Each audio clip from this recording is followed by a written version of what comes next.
தமிழகத்தில் மழை வெள்ளத்தால் பாதிக்கப்பட்ட மக்களுக்கு நிவாரணம் மற்றும் மறுவாழ்வுக்காக முதலமைச்சர் செல்வி ஜெயலலிதாவிடம் முதலமைச்சர் பொது நிவாரண நிதிக்கு ஜெயா தொலைக்காட்சி மற்றும் முருகப்பா குழுமம் சார்பில் தலா 5 கோடி ரூபாய் வழங்கப்பட்டது.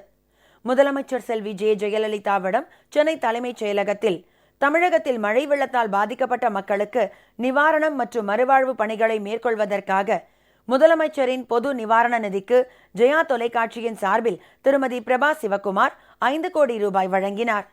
முதலமைச்சர் செல்வி ஜெயலலிதாவிடம் முருகப்பா குழும நிறுவனத்தின் செயல் தலைவர் திரு ஏ வெள்ளையன் 5 கோடி ரூபாய் வழங்கினார்.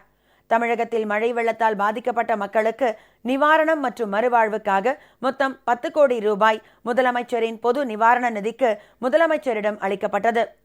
மழை வெள்ளத்தால் பாதிக்கப்பட்ட மக்களுக்கு நிவாரணம் மற்றும் மறுவாழ்வுக்காக முதலமைச்சரின் பொது நிவாரண நிதிக்கு இதுவரை 96 கோடியே 53,67,634 ரூபாய் வழங்கப்பட்டுள்ளதாக தமிழக அரசின் செய்திக்குறிப்பில் தெரிவிக்கப்பட்டுள்ளது.